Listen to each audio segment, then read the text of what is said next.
샬롬 할렐루야. 이사야서 11장 6절에서 8절입니다. 그때에 이리가 어린 양과 함께 살며 표범이 어린 염소와 함께 누우며 송아지와 어린 사자와 살찐 짐승이 함께 있어 어린 아이에게 끌리며 암소와 곰이 함께 먹으며 그것들의 새끼가 함께 엎드리며 사자가 소처럼 풀을 먹을 것이며 젖먹는 아이가 독사의 구멍에서 장난하며 젖된 어린 아이가 독사의 굴에 손을 넣을 것이라. 아멘. 천국의 기본 환경인 생명수의 강과 주변 환경에 대해 말씀드렸고, 천국의 동물들과 식물들에 대해서 말씀드립니다. 천국에는 무수히 많은 종류의 동물들과 새들과 물고기들이 있는데, 이 세상에 없는 것들도 많고 이 세상에는 있지만 천국에는 없는 것들도 있습니다. 레위기 11장에 나오는 하나님께서 가증하다 하신 동물들과 부정하다 하신 동물들은 이 세상에는 있지만 천국에는 없어요. 먼저 가증한 동물들은 하나님을 대적하여 타락한 그룹들의 형상을 닮은 동물들입니다. 요한계시록 12장 9절에 용과 그의 사자들이 나오는데, 이들은 루시퍼가 하나님을 대적할 때 함께 반란을 도모했던 무리이지요. 여기서 용은 반란이 있기 전 그룹들 중에서 가장 높은 서열에 있던 동물입니다. 하나님의 보좌를 두르고 있는 4마리의 용으로서 황금 깃털을 가진 아름다운 동물이었지만 타락한 후 무시무시한 형상으로 바뀌어 버렸지요. 또한 용의 사자들이란 용의 수하에 있던 그룹들 중에 일부로서 천사가 사람의 형상을 입은 것과 달리 그룹은 동물의 형상을 입은 영적인 존재입니다. 용의 사자들도 원래는 각종 아름다운 형상을 입은 그룹들이었으나 하나님을 대적하고 타락한 이후에는 흉측한 짐승의 모습으로 변했지요. 다음으로 부정한 동물들은 원래 지음받을 당시의 토질의 나쁜 성분이 담겨있는 일부 동물들입니다.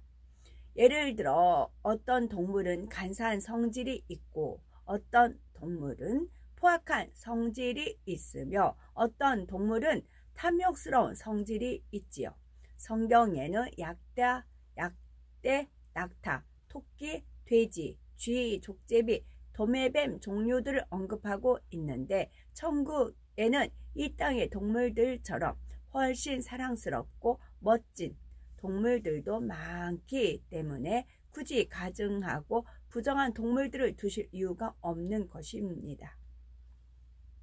천국의 동물들은 이 땅의 것보다 크기가 약간 더 커서 우람하다는 느낌이 들며 성질도 대체로 온유하고 순종적입니다. 또한 짐승의 털과 새의 깃털에서는 영롱한 빛이 나며 은은한 향내가 나지요.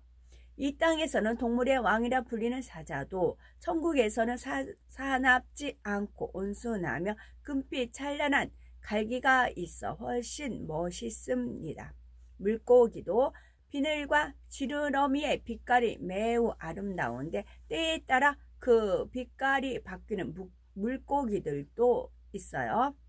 또한 천국의 동물들은 하나님의 자녀들을 보면 너무나 반가워하며 좋아하지요. 특히 새 예루살렘에서는 개인 소유의 동물, 곧 애완동물이 주어질 수가 있습니다.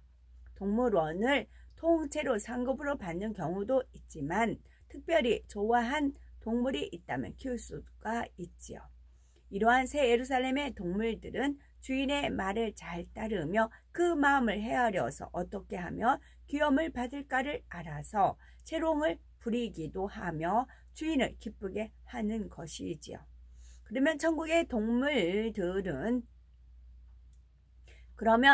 동물들에게 혼이 있어서 주인의 마음을 알고 그에 맞게 움직이는 것일까요? 천국의 동물들은 혼이 있어서 생각하고 판단해서 움직이는 것이 아니라 영의 공간 속에서 사명을 감당할 뿐입니다. 사람처럼 말을 하는 것도 아니죠. 마치 천사들이 영물 자체로 만들어져 하나님의 명령에 따라 움직이듯이 동물들도 영적인 존재로서 그들의 사명에 의해 존재하고 움직일 뿐입니다. 이해를 돕기 위해 비유를 들면 이 땅의 동물들 중에서도 훈련을 받은 동물들은 어떤 상황이 되었을 때 자동으로 반응하는 경우가 있죠. 후각이 발달한 개의 경우 당뇨병 환자를 위해 훈련시키기도 합니다. 주인인 환자의 혈당 수치가 떨어지는 것을 개가 발견된 후각을 통해 알게 되면 주인에게 알려주도록 하는 것이지요. 당뇨병 환자들은 혈당 수치가 떨어지면 갑자기 의식을 잃기도 하는데 이런 일을 대비하기 위한 것입니다. 이런 경우 훈련받은 개가 주인에게서 나는 냄새가 다른 걸 보니 혈당 수치가 떨어졌구나.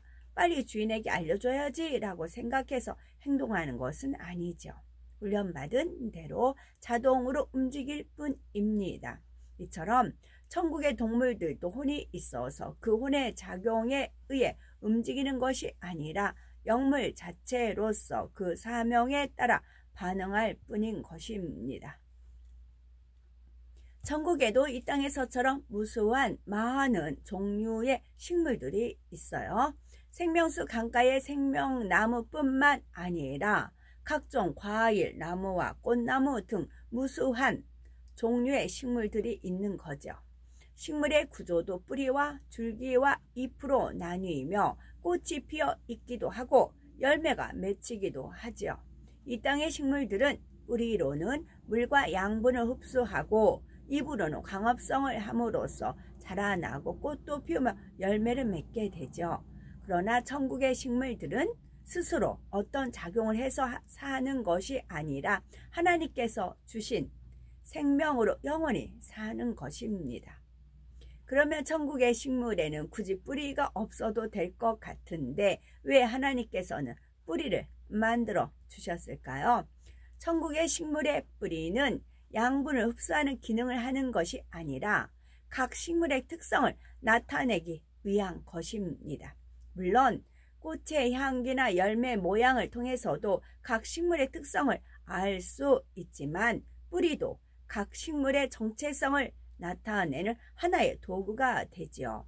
이 땅의 식물들 중에서도 인삼, 도라지, 칡, 무, 당근, 고구마 같은 경우는 뿌리가 더 유용하여 뿌리를 보고 알 수 있는 것과 같습니다. 그런데 천국에 보면 산천초목과 각종 동물과도 대화할 수가 있습니다. 꽃이나 나무에 잎이 있어서 말하는 것일까요? 천국의 꽃과 나무는 이 땅의 것과 같은 모양이며 눈, 코, 입, 귀가 있는 것이 아닙니다. 각각의 식물들은 향을 발하거나 줄기나 가지를 흔들며 굽힘으로써 어떤 표현을 하지요. 예를 들면 천국의 서열이 높은 분이 다가오면 경외하고 정중히 맞이한다는 것을 느낄 수 있도록 어떤 행동을 나타낼 수 있습니다.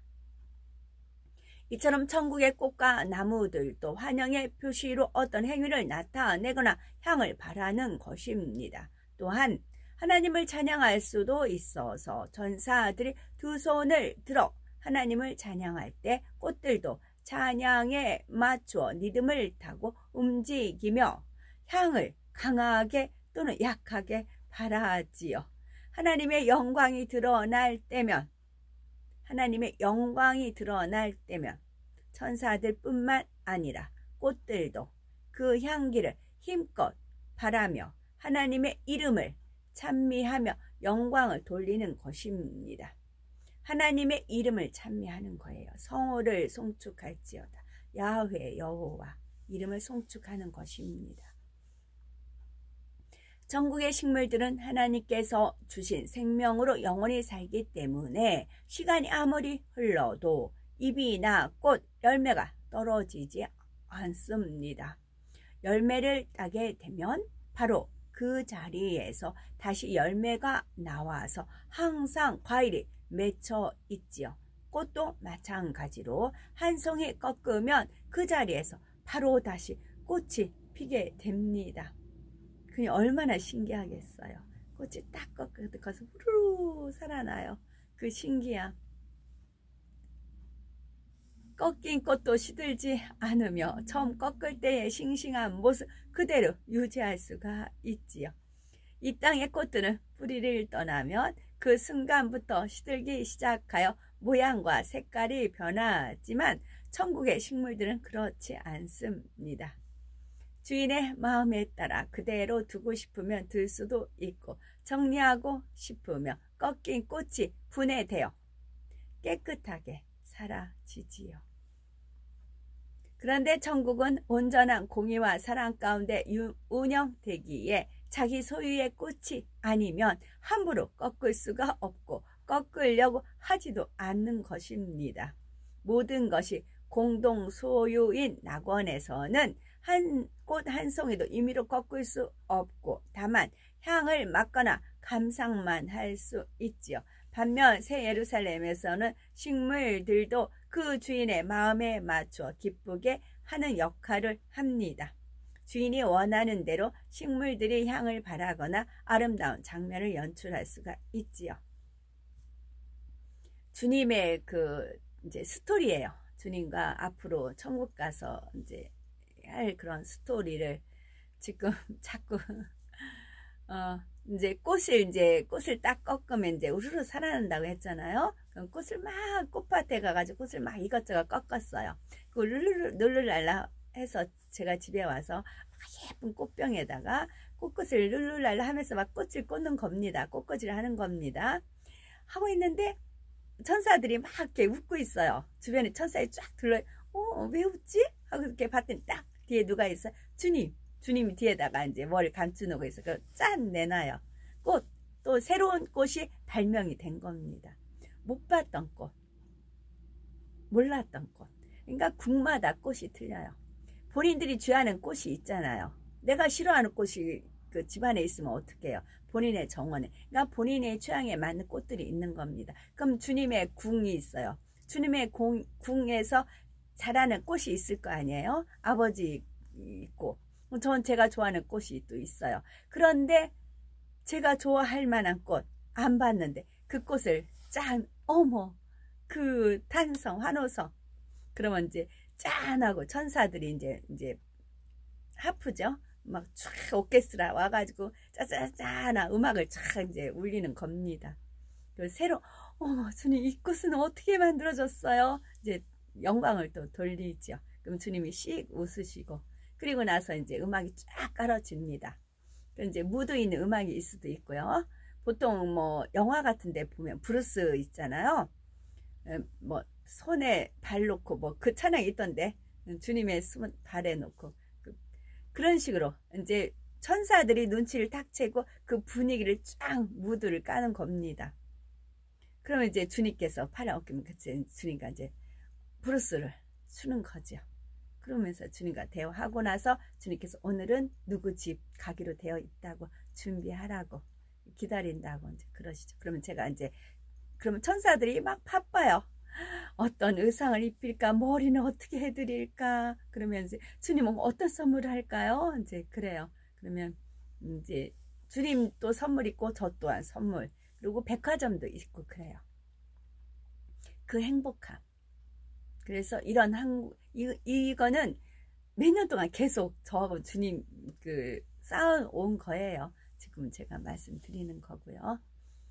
예를 들어 주인이 꽃을 향해 다가가면 꽃봉오리를 오므렸다가 활짝 피면서 향기를 발산해냄으로써 환영하며 반가이 맞이합니다.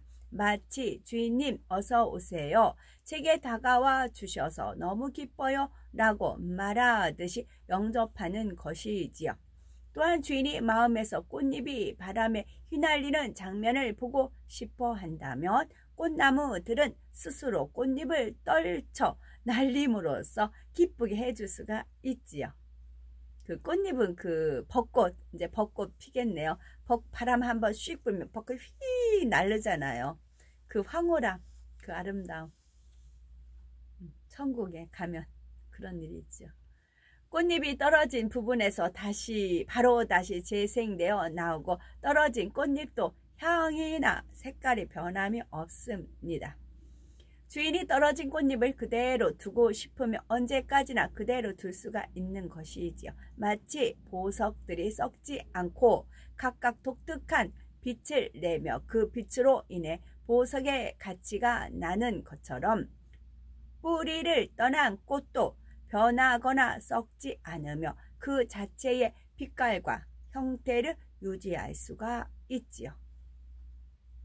꽃 중에서 바 가루로 만들면 더 짙은 향을 내는 종류도 있어서, 뿌리를 떠난 꽃을 주인이 모아서 가루로 만들어 병에 담아 두고 싶다면 떨어진 꽃잎들은 병에 담기면서 가루로 부서진 채 언제까지나 그렇게 있을 수 있습니다. 이처럼 새 예루살렘에서는 꽃 하나 할지라도 주인이 마음에 원하는 대로 할 수가 있는 것입니다. 이제 이 카톡을 보고 믿음이 성장을 해서 이제 천국에 오신 분들이 있을 거 아니에요. 낙원부터 시작해서 누구를 어든 쳐서 막론하고 그분들만 모임이 있다. 그렇게 이제 그렇다는 거예요. 카톡을 이제 주님 말씀 김계성 카톡 보고 천국에 입성한 사람들 이제 파티가 있다. 그런 거지요. 이 땅의 식물들도 꽃과 나무들마다 독특한 향이 있는 것처럼 천국의 식물들도 독특한 향이 있지요. 상큼한 향, 달콤한 향, 고상하면서도 은은한 향 등 좋은 느낌을 주는 향을 내는 것들이 있지요. 아무리 향을 발산한다 해도 향이 떨어지지 않으며 향의 농도도 조절되어 때에 따라 진하게 또 멀리까지 발산하기도 하며 연하여 은은한 향만 내기도 합니다. 그런데 천국의 식물들은 각각의 처소마다 나오는 향과 담겨진 의미가 다릅니다. 예를 들면 낙원의 장미는 그냥 여러 꽃 중에 하나일 뿐이지만 새 예루살렘의 어떤 집에 장미가 있다면 이는 단순히 여러 꽃 중에 하나가 아니라 집주인의 마음이 향에 담기게 됩니다. 그래서 어떤 손님이 찾아왔을 때 장미꽃이 향을 손님에게 발산하므로 집주인의 마음을 대변할 수가 있는 것이지요. 그러므로 낙원과 새 예루살렘에 있는 장미가 같은 종류라 할지라도 그 의미는 다르며, 동일한 새 예루살렘에 있는 장미라 할지라도 집주인에 따라 각각 다른 독특한 향을 낼 수가 있습니다. 또한 새 예루살렘에 있는 모든 식물이 천국의 다른 처소에도 다 있는 것이 아닙니다. 새 예루살렘에서 낙원으로 갈수록 종류가 한정되고 같은 종류의 식물이라 할지라도 그 식물을 활용할 수 있는 권한이 제한되지요. 같은 종류의 식물이라 할지라도 그 질이 달라서 낙원과 새 예루살렘의 잔디밭에 앉았을 때 포근함이 다르고 빛깔도 다릅니다. 이처럼 각각의 천국의 각 처소에 있는 각종 식물들도 처소에 따라 질이나 향, 종류가 다른 것입니다. 천국의 동식물을 비롯한 천국에 있는 모든 것은 결국 구원 얻은 하나님의 자녀들을 위해 하나님께서 배려해 주신 것입니다. 이 땅에 사는 동안 오직 하나님의 뜻대로만 살았던 참 자녀들을 천국에서 원하는 대로 주어지는 것입니다. 심지어 하늘에 간직한 것이라 그 말씀이 있었지요. 심지어 동물과 식물도 주인으로 섬기며 기쁨을 주게 되지요. 이러한 소망 가운데 참된 믿음의 행함으로 영원한 천국에서 가장 존귀하고 영광스러운 대접을 받는 우리가 되어야 되는 거죠. 아멘.